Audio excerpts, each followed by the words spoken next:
Welcome back. અમદાવાદવાસીઓ બહારની પાણીપુરી ખાતા પહેલા ચેતી જજો। પૂર્વ વિસ્તારમાં પાણીપુરીના સેવનથી રોગચાળામાં વધારો થયો છે।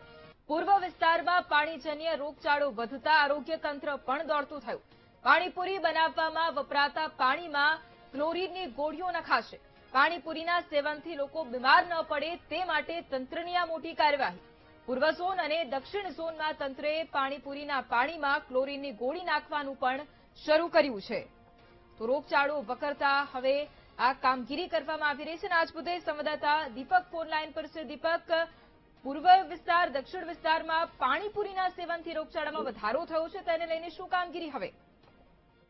વૈભવી, જે પ્રકારે અમદાવાદીઓ પાણીપુરીના રસિક છે, પરંતુ તેમને હવે ચેતવું જરૂરી છે, કારણ કે પાણીપુરીના પાણીથી રોગચાળો વકર્યો છે। ખાસ કરીને અમદાવાદની વાત કરવામાં આવે તો પૂર્વ ઝોન અને દક્ષિણ ઝોન, આ બંને ઝોનના વિસ્તારમાં પાણીજન્ય રોગચાળો વધ્યો છે। ઝાડા ઉલટી અને કોલેરા તથા ટાઇફોઇડના કેસ છે તે વધુ જોવા મળ્યા છે, અને એ જ બાબતને લઈને હવે મહાનગરપાલિકાનું આરોગ્ય વિભાગ જે છે તે સાબદું બન્યું અને કાર્યવાહી પણ હાથ ધરવામાં આવી છે। જે પાણીપુરીની લારીઓ હોય છે, જે પાણીપુરીનું જે પાણી બનાવવામાં આવતું હોય છે, તેમાં ક્લોરીનની ગોળીઓ જે છે તે ગઈકાલથી નાખવાની શરૂઆત કરવામાં આવી છે, કારણ કે આ પાણીપુરી જે છે તે સેવન થવાને કારણે તેમને અસર જે છે તે થતી હોય છે। અને આ તમામ બાબતોને લઈને જે પ્રકારે ત્યારે હાલ મહાનગરપાલિકા જે છે તેના દ્વારા કાર્યવાહી હાથ ધરવામાં આવી છે, અને કાર્યવાહી જે કરવામાં આવી રહી છે તેમાં જે પાણીપુરીના પાણી સ્ટોલ હોય છે તે જગ્યાએ જઈ અને ત્યાં ક્લોરીનની ગોળી નાખવામાં આવે છે। જો હજુ પણ આ પ્રકારની બીમારી જે છે તે વધતી રહેશે તો આગળની કાર્યવાહી મહાનગરપાલિકાનું આરોગ્ય વિભાગ વધુ હાથ ધરશે। વૈભવી, બિલકુલ આભાર દીપક તમામ જાણકારી માટે।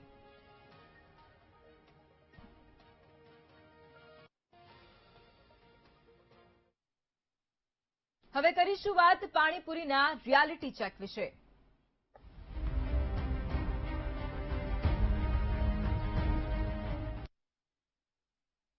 પાણીજન્ય રોગચાળો ફેલાવવાની શક્યતા વચ્ચે રાજકોટમાં વીટીવી ન્યૂઝે રિયાલિટી ચેક કર્યું। રાજકોટમાં લલુડી વોકડી વિસ્તારમાં મોટા પ્રમાણમાં પાણીપુરીનું ઉત્પાદન થાય છે। વીટીવી ન્યૂઝે તપાસ કરતા સ્વચ્છતાનો સંપૂર્ણ અભાવ જોવા મળ્યો છે। પાણીપુરીમાં ઉપયોગમાં લેવાતું પાણી ચોખ્ખું ન હોવાનું પણ સામે આવ્યું। દાઝેલા તેલનો ઉપયોગ કરીને પાણીપુરી તળવામાં આવતી હતી। સડેલા બટાકા ચણાનો પાણીપુરી બનાવવામાં ઉપયોગ પણ થઈ રહ્યો છે। બનાવેલી પૂરી ઘરમાં નીચે પાથરેલી જોવા મળી। પાણીપુરીના સેવનથી પાણીજન્ય રોગ ફેલાવવાનો પણ ભય છે।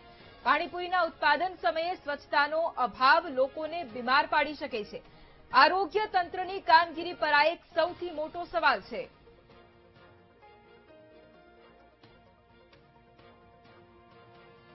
અમદાવાદમાં રોગચાળો વધતા હવે કોર્પોરેશન દ્વારા જે પાણીપુરી હોય છે તેના પાણીમાં ક્લોરીનની ગોળી નાખવાનો નિર્ણય છે તે કરવામાં આવ્યો છે। ત્યારે આપણે રાજકોટમાં છીએ અને રાજકોટમાં જે પાણીપુરી બનાવતા વિક્રેતાઓ છે ત્યાં આવી પહોંચ્યા છીએ। આપણે જે પાણીપુરી બનાવતા વિક્રેતાઓ છે તેમને ત્યાં જોશું કયા પ્રકારની વ્યવસ્થા હોય છે। હાલ જે આ પાણીપુરી છે તે બનાવવામાં આવી રહી છે। પાણીપુરી તળીને તૈયાર છે અને હાલ તેનું પેકિંગ છે તે કરવામાં આવી રહ્યું છે। અને આ જે પાણીપુરી તૈયાર થતી હોય છે દરરોજ સવારે આ તૈયાર થતી હોય છે અને ત્યારબાદ બપોરના સમયે સાંજના સમયે તે બજારમાં વેચાવા માટે જતી હોય છે। આ પાણીપુરી આપ સીધા દ્રશ્ય જોઈ શકો છો। હાલ જે તૈયાર છે તે વિક્રેતાઓ દ્વારા તૈયાર કરવામાં આવતી હોય છે। આપણે તેમને પૂછવાનો પ્રયત્ન કરશું।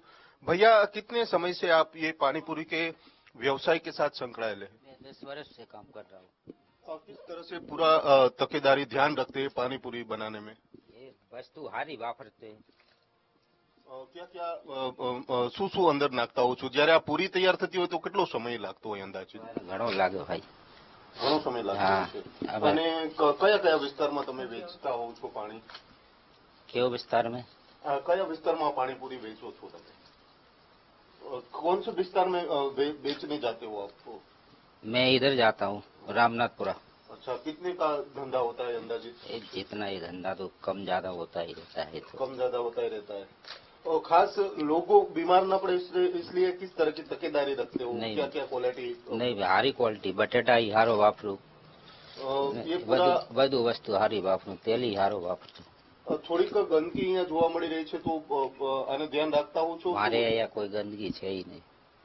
જે તેલ બનાવવામાં વાપરો છો તો કયું તેલ વાપરતા હો છો? પામનો પામનું તેલ વાપરો છો।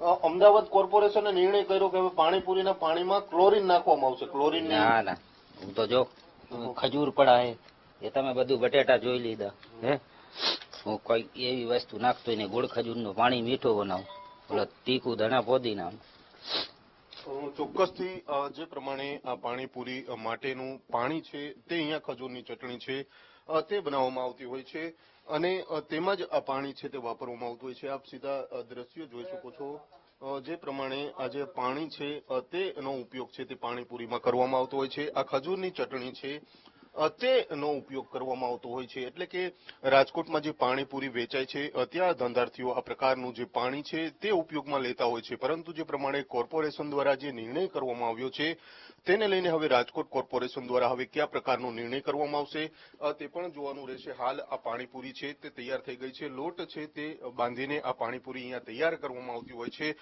રાજકોટના જે લીલુડી વોકડી વિસ્તાર છે ત્યાં મોટા પ્રમાણમાં પાણીપુરીના ધંધાર્થીઓ છે તે આ પ્રકારે પાણીપુરી વેચતા હોય છે. આ બટેકા છે બટેકાનું પણ જે પ્રમાણે આખું હોય છે બટેકાનું આખું બાચકું છે તે છે અને તેમાંથી જ આ બટેકાનો ઉપયોગ છે તે થતો હોય છે. જે બટેકાની ક્વોલિટી છે તે પણ દેખાઈ રહી છે. કયા પ્રકારના બટેકાનો ઉપયોગ છે તે કરવામાં આવતો હોય છે. હાલ તો આ બટેકા છે તે બાફા રાખવામાં આવ્યા છે પરંતુ જે પ્રમાણે કોર્પોરેશને નિર્ણય જાહેર કર્યો છે ક્લોરીન નું છે જે તે પાણીમાં નાખવામાં આવશે. એટલે કે ક્લોરીન યુક્ત પાણી છે તે પાણીપુરીમાં નાખવામાં આવશે તે પ્રકારનો નિર્ણય જાહેર કર્યો છે અને તેને જ લઈને હવે કોર્પોરેશન દ્વારા હવે રાજકોટ કોર્પોરેશન દ્વારા કયા પ્રકારનો નિર્ણય છે તે કરવામાં આવશે તે પણ જોવાનું રહેશે. કારણ કે રાજકોટમાં પણ લોકો મોટા પ્રમાણમાં પાણીપુરી છે તે આરોગતા હોય છે. એવામાં રાજકોટમાં લોકોનું આરોગ્ય સ્વસ્થ રહે તે માટે કોર્પોરેશન દ્વારા કયા પ્રકારનો નિર્ણય લેવામાં આવશે તે પણ હવે જોવાનું રહેશે. કેમેરામેન નિશિત ગડિયા સાથે ભાવેશ સુંદરવા, વીટીવી ન્યૂઝ, રાજકોટ.